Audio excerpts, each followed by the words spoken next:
Dog squad సహాయంతో కడపలో హత్య కేసును ఛేదించడం జరిగిందని కడప డీఎస్పీ వెంకటేశ్వర్లు తెలియజేశారు. కడప నగరంలో నిర్వహించిన మీడియా సమావేశంలో కేసు వివరాలను ఆయన వెల్లడించారు. ఈ నెల 11వ తేదీన శ్రీరామ్ నగర్ కు చెందిన వెంకటయ్య అనే వ్యక్తి కడపలోని ఖాళీగా ఉన్న ఎన్జీఓ ఫ్లాట్స్ వద్ద హత్యకు గురయ్యారు. ఈ కేసుపై కడప రిమ్స్ సిఐ రామకృష్ణారెడ్డి దర్యాప్తు మొదలుపెట్టారన్నారు. దర్యాప్తులో భాగంగా డాగ్ స్క్వాడ్ సహాయం తీసుకున్నారు. డాగ్ సోను ఈ దర్యాప్తులో చాకచక్యంగా ఎంతో చక్కగా సహకరించిందన్నారు. ఈ డాగ్ లీడ్ సహాయంతో నిందితుడిని అరెస్ట్ చేసినట్లు డీఎస్పీ తెలిపారు.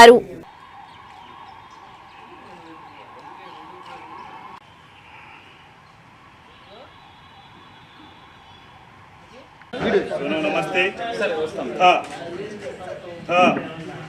ఇట్ట ఇట్ట చూడు మళ్ళా చేయించున్నా నమస్తే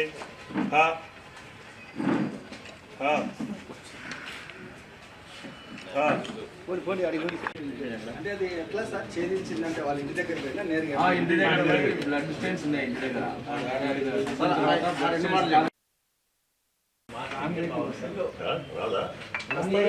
వస్తా సార్ ఫాదర్ దిశ ఉంది సార్ స్పందన ఈ నెల 11వ తేదీ పోలీస్ స్టేషన్ పరిధిలో ఈ శ్రీరామ్ నగర్కు చెందిన వెంకటయ్య అనే అతన్ని అతి కిరాతకంగా ఈ ఎన్జిఓ ఫ్లాట్స్ ఖాళీగా ఉన్న ఎన్జిఓ ఫ్లాట్స్ దగ్గర అతి కిరాతకంగా హత్య గావించబడినాడు. అదేవిధంగా ఈ సంఘటనపై 12వ తేదీ రిమ్స్ సిఐ రామకృష్ణారెడ్డి గారు కేసు రిజిస్టర్ చేసి దర్యాప్తు ప్రారంభించినాడు. ఈ హత్య కేసులో ఎటువంటి క్లూస్ కూడా లేవు. ఎవరు చంపినారు, ఎందుకు చంపినారు, ఏ కారణం చేత ఈ సంఘటన జరిగింది అనే దాని మీద కూడా ఎటువంటి క్లూస్ కూడా లేవు, ఎటువంటి లీడ్స్ లేవు ఈ కేసులో. ఇమ్మీడియట్గా దర్యాప్తు అధికారి అయిన రిమ్స్ సిఐ గారు ఇమ్మీడియట్గా క్లూస్ టీమ్ని, అదేవిధంగా డాగ్ స్క్వాడ్ని ఇమ్మీడియట్గా కీలక ఆధారాలు సేకరించడానికి వాటి సేవల్ని వినియోగించుకున్నాడు.